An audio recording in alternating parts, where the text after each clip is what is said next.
Thank you for joining us this afternoon. My name is Erica Frischmann, and I am a Senior Business Consultant at Catalyst Connection. We have partnered with Carnegie Mellon University's Scott Institute for Energy Innovation on a webinar series titled Innovating for Competitive Advantage. Today is part one of a two-part series regarding the Pennsylvania Infrastructure Technology Alliance and the oil and gas industry.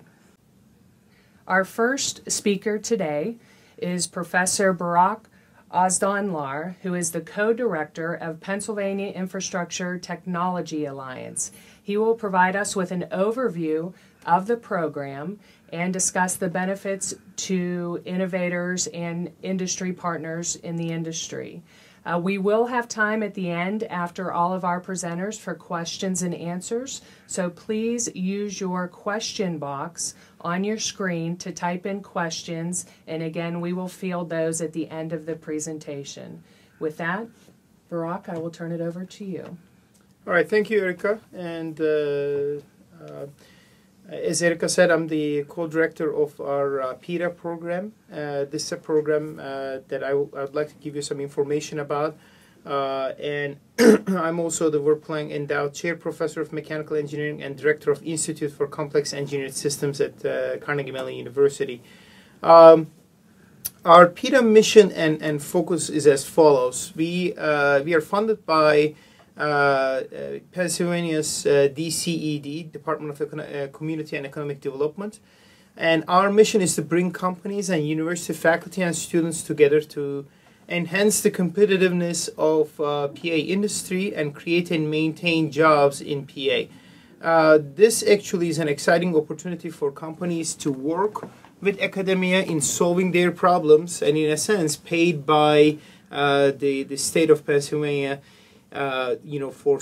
for these solutions. And PITA focuses on states' infrastructure challenges, but this infrastructure is quite broadly defined to incorporate many different research and development aspects. The PITA strategy involves connecting these PA companies, as I said, with the world-class university to develop new technologies and refine current technologies. It is a business-led program that enables companies to identify problems for university faculty, students to address in a short-term projects. And there are many seed projects that lead to multi-year efforts, subsequent efforts supported by industrial or federal government resources with this program. What is the value proposition of PITA? Basically, it's twofold. From perspective of PA companies, PA companies gain access to world-class faculty expertise, university equipment, and students. Indeed, one of the very attractive features, in addition to the obvious ones, is that these students are potential employees of the companies, again, as world-class students. And then in terms of university faculty and students, they end up getting opportunity to work with real-world market-driven challenges that are directly and industrially relevant.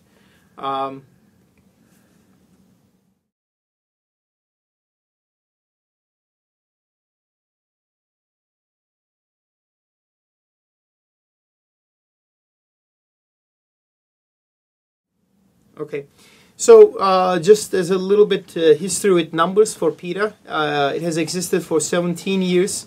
There has been more than 1,000 projects with over 400 PA companies so far. We have had 1,750 students and 400 distinct faculty involved in these programs since its inception.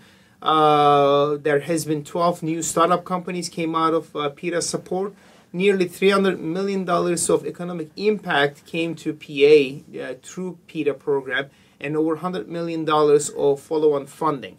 And the management of PITA program is actually done between Lehigh University's Atlas, Advanced Technology for Large Structural Systems, and Professor Richard Soos is the co-director there, and the Chad Costco is the program manager. And at Carnegie Mellon here, we manage the program from Institute for Complex Engineered Systems. I am the co-director here and we have Colleen Montini, who is the program manager at CMU. In addition to this, of course, we have industrial project partners and an industrial advisory board, and we work very closely with DCED on our PITA projects. Just a very quick introduction to Institute for Complex Engineered Systems. PITA is only one of the programs that we work with, but ISIS is basically a bridge between the university research and industry, as well as within university, to create and grow and foster multidisciplinary research relationships.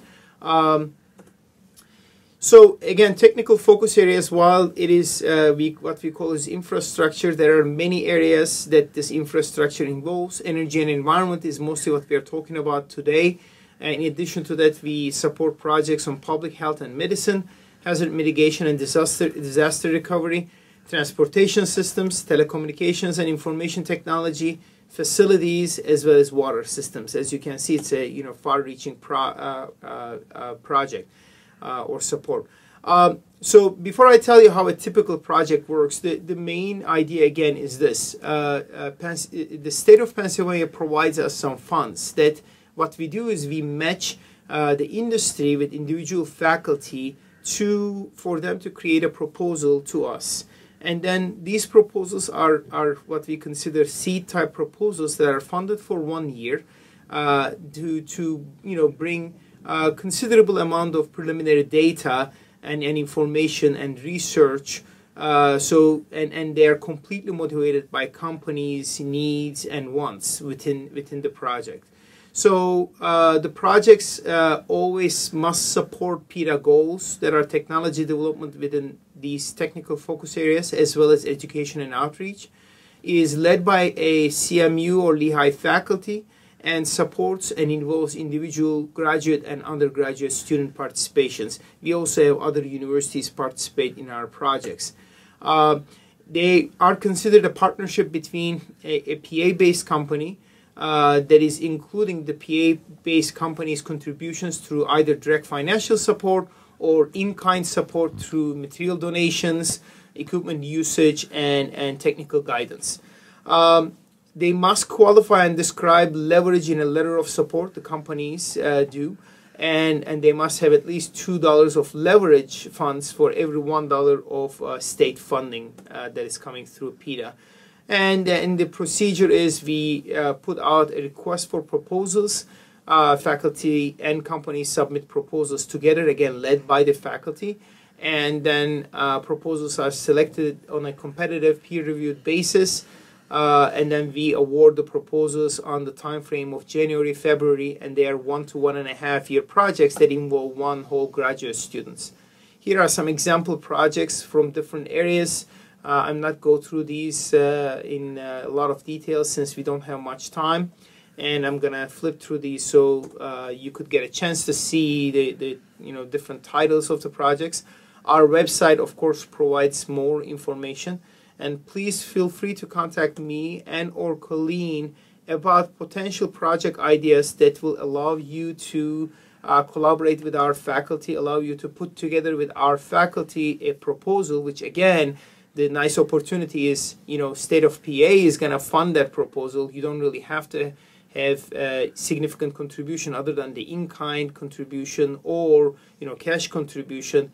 But ultimately, it's an opportunity to work together with academia. Thank you. Thank you, Dr. Ozdoganlar. Now we will go ahead and turn it over to Dr. Warren Junker, who will talk to us about two technologies. The first is a frac iron inspection, and the second is a clad steel inspection. Dr. Junker, I will turn it over to you. Good afternoon. I'm Warren Junker. I'll be presenting you two short videos that describe our two projects that relate to the shale gas and petrochemical industry infrastructure maintenance and monitoring.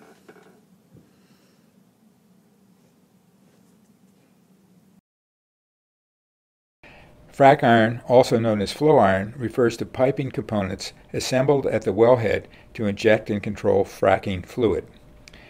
Frac iron operates at extreme levels of fluid pressure, and the fluid rapidly erodes interior surfaces because abrasive particles impacting the steel at high speed. Frac iron presents serious potential hazards, which the industry limits by inspecting components at short time intervals. Detecting deep erosion loss in frac iron components is a high priority need voiced by the industry.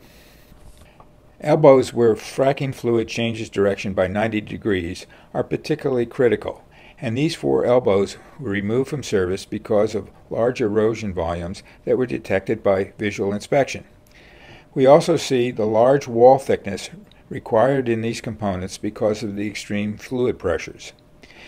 These samples were provided by our industry collaborator, Dr. Tom Hay, who founded TechnoServe based in State College, Pennsylvania.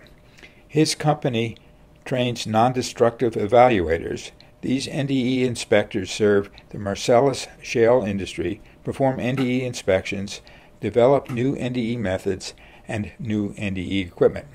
Our team developed ultrasonic methods for use in frac iron components with 2 new capabilities. First, we developed signal processing methods that reliably extract erosion depth.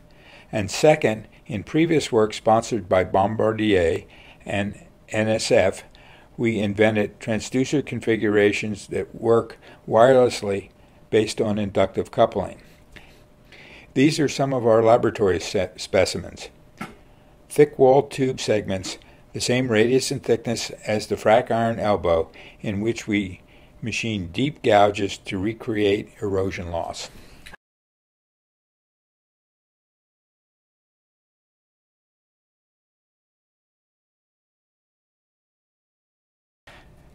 Clad steel is used to construct pressure vessels for the oil and gas industry.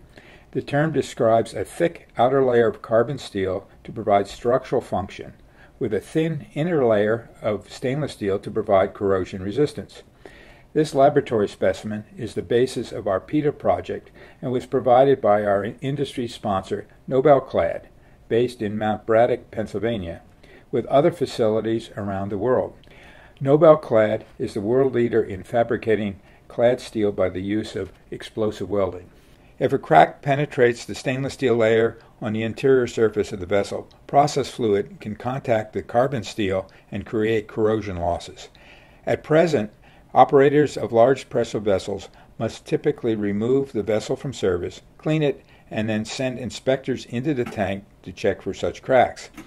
Among other industry users, British Petroleum contacted our research group to learn about methods that could detect cracks on the interior stainless steel surface from sensors placed on the outer surface of the carbon steel. In previous work sponsored by Westinghouse with field tests on a pressurized piping system, our team developed methods to process ultrasonic records and extract hidden information to find cracks and other scatterers. In this PITA project, we are applying those same methods to ultrasonic records captured from transducers on the outer surface of the carbon steel while we place disturbances on the inner surface of the stainless steel. We expect to overcome the limitation that industry users have faced, replacing the need for internal visual inspection.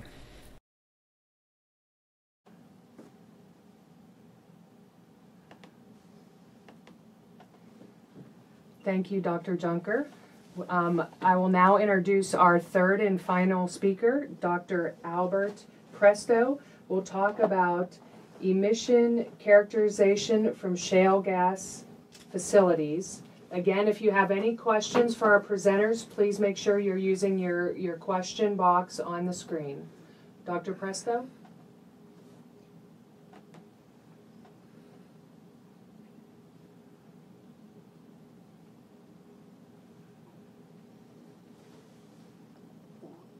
All right, thank you for that.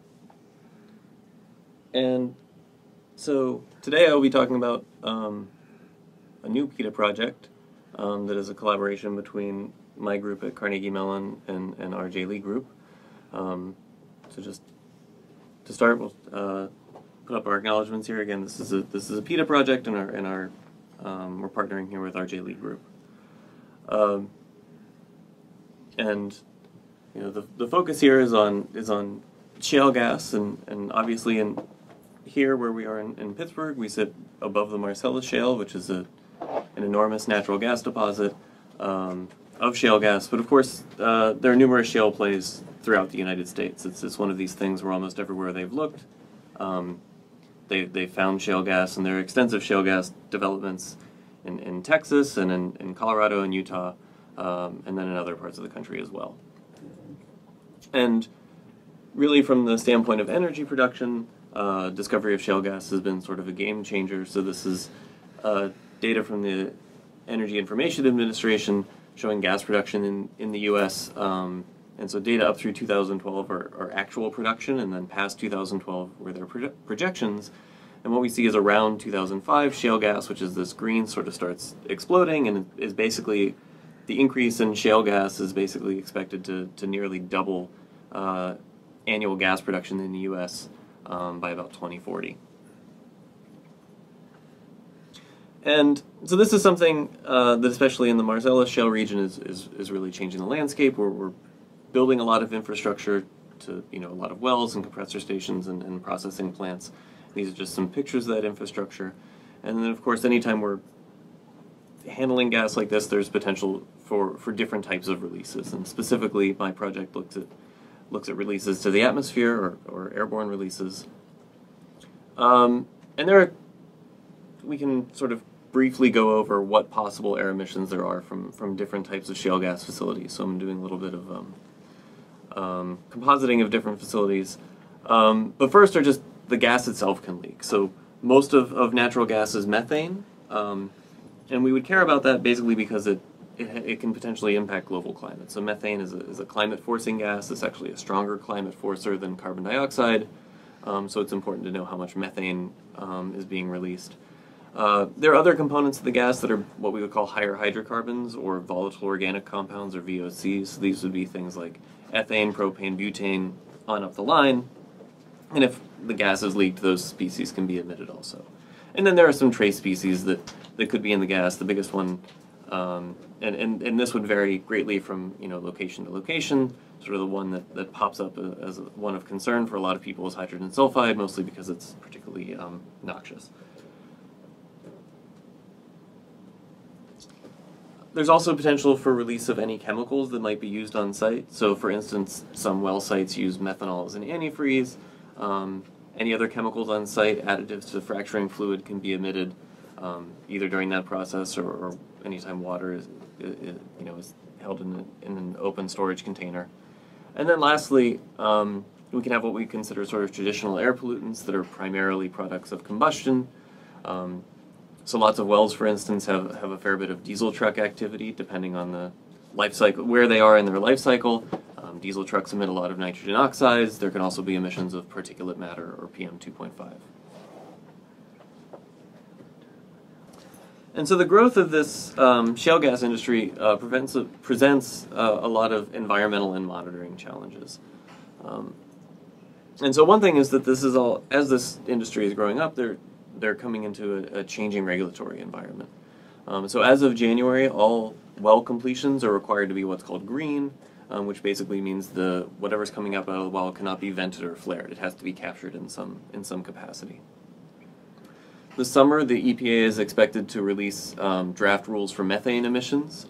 And then also the EPA is conducting a periodic review of ozone rules, and those should come out sometime this year or next year.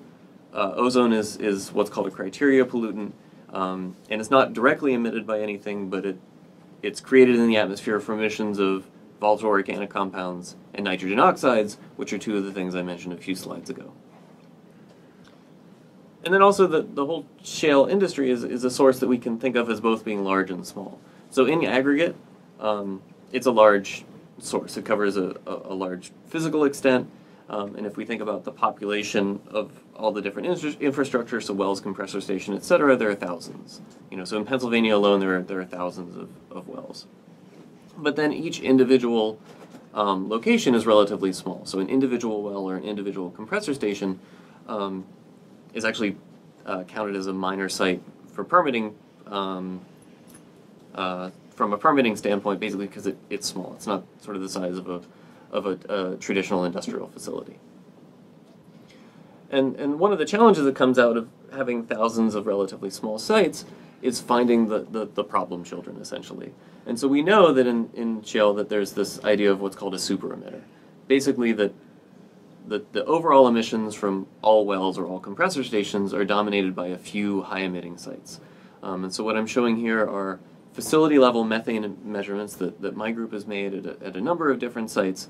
And this is through doing detailed measurements at each site. And what we can see, if they're grouped into different classes, in any one particular class, there are a fair number of relatively low emitters and then maybe one or two higher emitters. And if you were to sort of sum up all the emissions, those high emitters contribute 75 or 85% in any given class.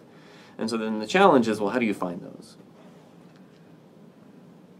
And so there's scientific and industrial relevance to this project. So scientifically, you know, as atmospheric chemists, we care about how much methane is going into the atmosphere. We care about what criteria pollutant emissions are changing. From an industry side, a few weeks ago I was at a shale gas roundtable and a representative from one company mentioned ozone probably 5 times. They're concerned about this new regulatory environment. I know our partner RJ Lee is interested in demonstrating new methods for testing compliance, maybe that are faster or potentially superior to sort of existing EPA methods. And then I think to both of us, to industry and science, you know, this idea of screening for super emitters is an important question. How do we, you know, when you have thousands of wells, how do you find the 0.5% of them that are the high emitters? And so this is a new project, and so we don't have a lot of results or sort of things like that to show, but I can sort of talk about what we will be doing over the next year or so. So one objective is to make some measurements. So both we at CMU and RG Lee have mobile laboratories that will be used for this particular project, and so our mobile lab is in the picture on the left there, and RJ Lee's is on the right. And so we're going to measure downwind of a few different shale gas facilities to do some cross comparisons and also some of this method validation. One thing we can do with our mobile lab is sample while we're driving. And what I'm showing here is methane that was measured over an hour of driving somewhere in the Pittsburgh region. And what we can see is that, you know, the methane concentration goes up and down, and then there are several sort of intense spikes, right? Particularly right before 8:30 a.m., there's one where methane jumps from 3 to 7 ppm. And what one thing we're interested in doing is exploring this as a screening tool for these super emitters. So what we want to do is develop an inverse modeling tool where we could, you know, if we know the concentrations, we know the meteorological parameters, we can backtrack or back out where those emissions came from, and then perhaps use this as a way to find these super emitters, and then treat them rather than going to every single site and doing sort of detailed measurements. And then lastly, part of the paired measurements will be to look at using data from different sources. So I'm showing here an example of an instrument that RJ Lee has on their mobile lab, which is a proton transfer reaction mass spectrometer, which is used for measuring VOCs. And validating that against typical EPA reference methods. An advantage of something like a PTRMS is that it's faster than typical EPA methods. And if it's faster and can offer sort of equal or better performance, then there's an advantage there. And so that's all I have, and so hopefully folks have good questions.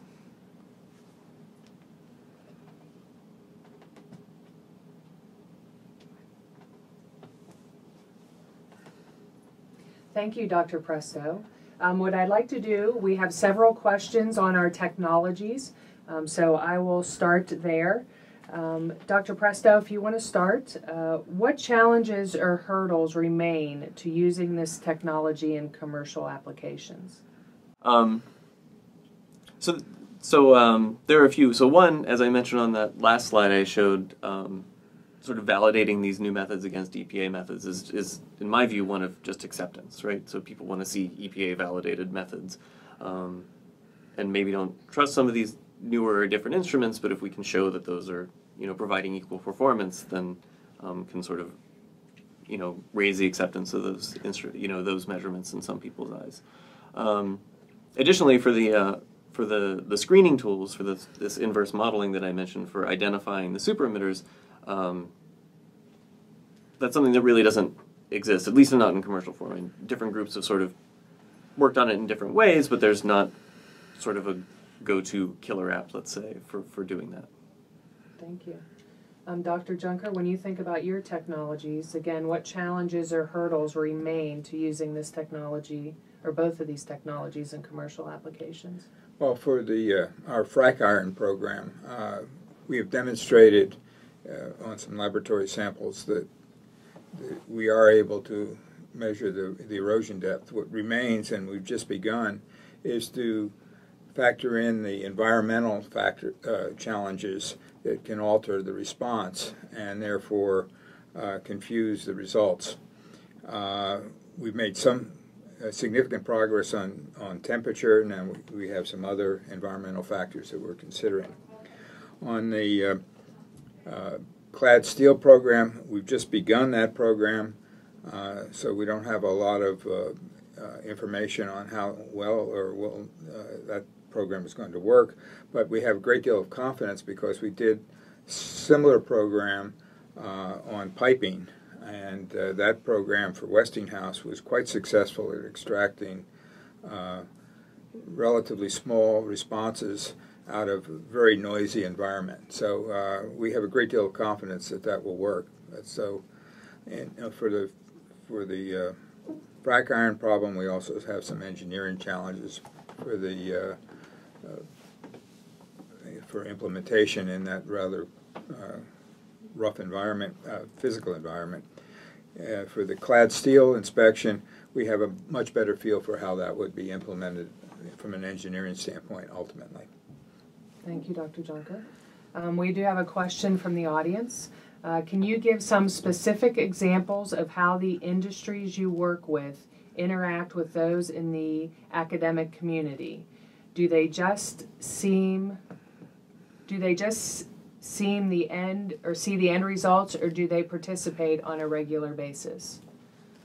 Dr. Junker, do you want to start? The frac iron, our industry sponsor, interacts with us on a fairly regular basis, has provided us the realistic samples, and we have fairly good communication with them. So it's a very good working relationship.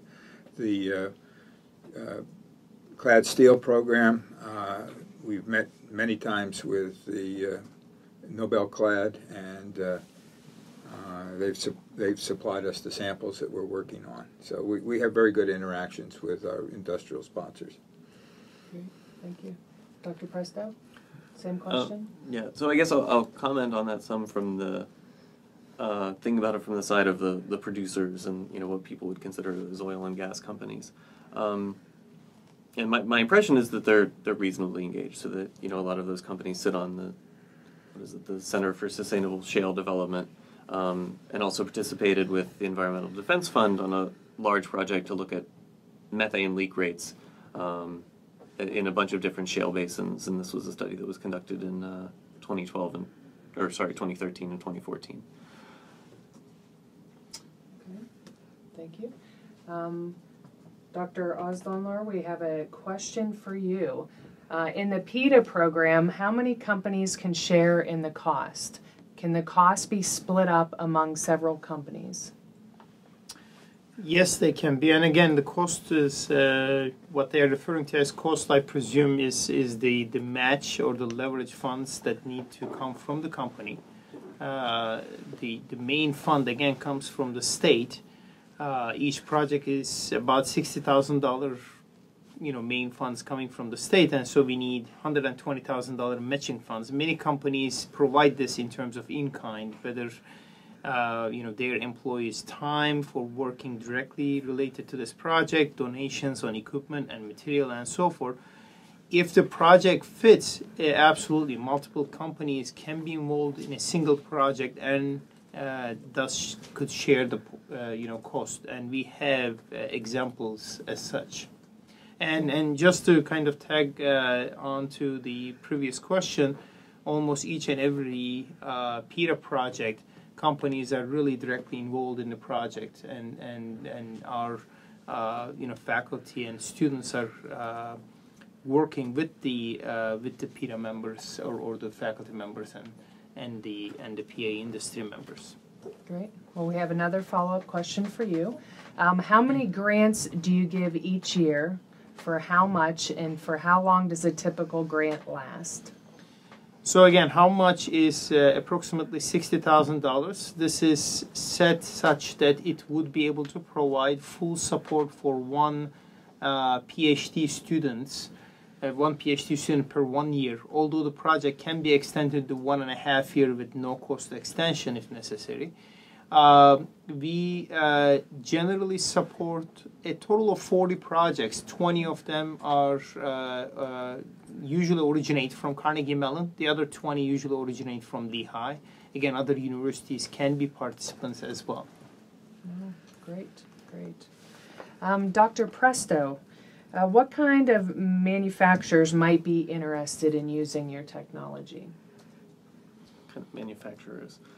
Or industry partners? So I can really think of them as in two groups. One would be sort of the oil and gas operators, right, who will have to sort of meet these new regulations that are coming down the line. And the other, I guess, would be, and I might not be quite using the right term, but what I would consider sort of environmental consulting firms. Outfits like R.J. Lee, who is our partner in this project, who help test for compliance and do this sort of testing that we're looking into better ways to do. Okay, thank you. Dr. Junker? Well, for our program on the clad steel, in that case, it would potentially be operators of large pressure vessels in terms of the chemical processing industry and gas and oil processing. In the case of frac iron, it would be, again, large drilling operations potentially. More likely, very often these inspections are outsourced to secondary inspection companies. So these inspection companies would probably be the ones that take advantage of our specific technology. And in fact, TechnoServe at State College is a supplier of those services. So they're quite interested in how that can be applied as a secondary supplier to the shale gas industry. Great, thank you. Dr. Presto, we have a question from the audience. Can drones be used to detect methane leaks? So it's feasible. I know people who have sort of worked with this in various capacities. The question I think in my mind would be whether you could mount a small enough sensor with high enough sensitivity that would work. But I know this is something people are working on, so it should be able to work. I guess you can use it for just sample collection, and then you could do the analysis subsequently. Isn't that possible? Yes, yeah, and I think that's how people are doing it. Like they fly a drone over a particular site and try and find a spike or something, and then we would analyze it later, yeah. Thank you. Dr. Junker, we have a question for you. Can you give examples of some industries beyond oil and gas that use clad steel and how this research might help them? Clad steel, it's very common in the power generation industry. The majority of pressure vessels in that industry are clad with stainless steel. The particular clad we're looking at in the PITA project is by explosive cladding process. Typically in the power generation industry, it's through a weld cladding process. And it's quite extensively used in that industry. Okay. Another question from the audience. If we switch to more natural gas compressor stations, how much does this impact climate change as opposed to compressor stations run by diesel?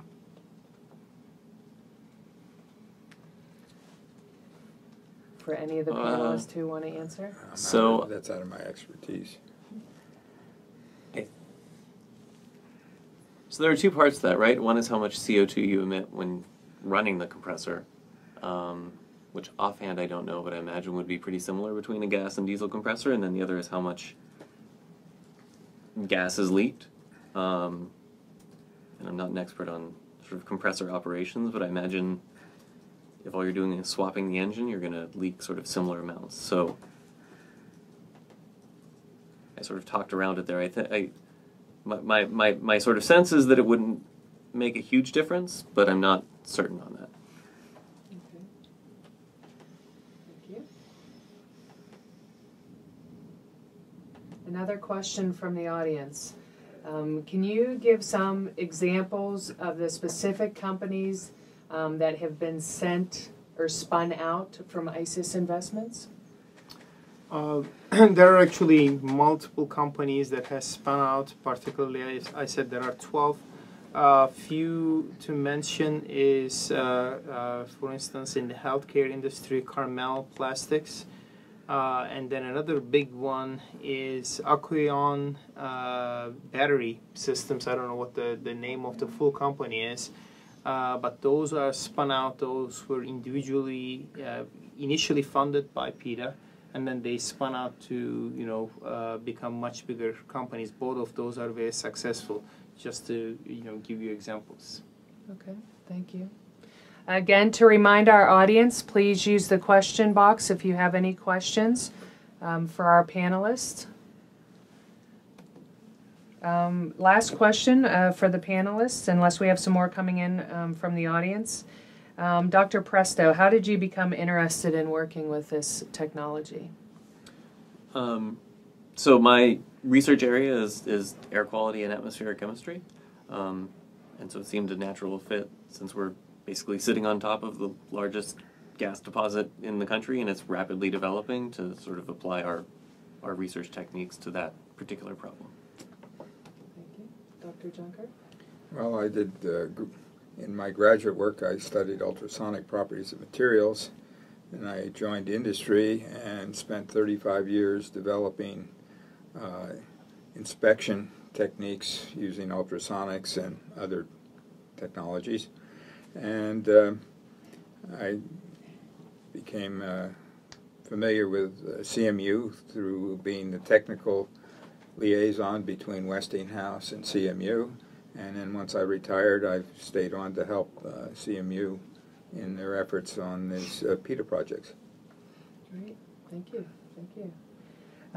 Dr. Ozdoganlar, we'll ask you the last question. Can you remind our audience and our industry partners what is the process if they're interested in applying for and pursuing a PITA project?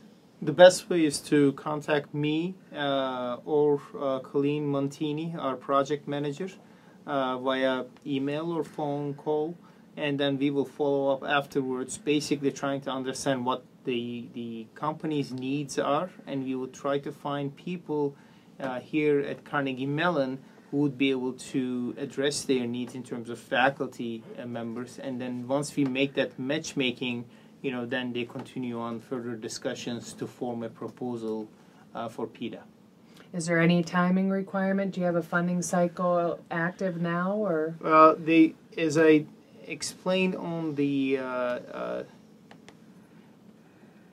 presentation, let me double check here so I'm not giving you the wrong information. It's about mid-fall, basically, is when the proposals are supposed to be submitted. So we are going to wait until the budget is finalized from state, and once that is finalized, we put a request for proposals in late summer. So if that is finalized by then, the proposals are due in mid-fall, and then they are reviewed, and the funding generally starts in the following January or February timeframe. Okay. And what should researchers do if they're interested in participating? Researchers from academia or researchers from industry? Academy. The academic researchers basically have to again contact us and or Lehigh, two people that I mentioned from Lehigh, to see how they can form a proposal, how they can submit a proposal. This program is open for them to submit proposals as well, of course, but generally that is less so. More common that they end up collaborating with some faculty members either at Carnegie Mellon or Lehigh and thus participate in our projects. Great. Thank you. Thank you. Thanks. Sure. For our audience, as you can see, all of the contact information is available for today's panel, and it's on your screen now. They are more than happy to follow up with you, any questions or any additional information you would like. So all the information is on the screen. If you would like more details about upcoming webinars or events, or if you'd like to sign up for the newsletter for the Scott Institute, the website is shown on your screen. Again, as I said when we started the presentation, this is part one of a two-part series regarding the PITA projects in the shale gas industry. Our next one will be next Friday, June 5th from 12 to 1, where we will be talking about the two technologies on your screen. There is a link where you can register, or you can go directly to the Scott Institute website and register there. For additional information, again, you can visit the Scott Institute website, cmu.edu/energy, and then Catalyst Connection if you'd like to learn more about the support we provide to small to mid-sized manufacturers in southwestern Pennsylvania. Please visit our site at catalystconnection.org. As I said, to follow up, any information regarding Scott Institute, if you'd like to receive information, you can follow the website on the screen, or you can also follow them on Twitter at CMU Energy as well. Thank you again for your participation, and we will hopefully see you next week for part 2.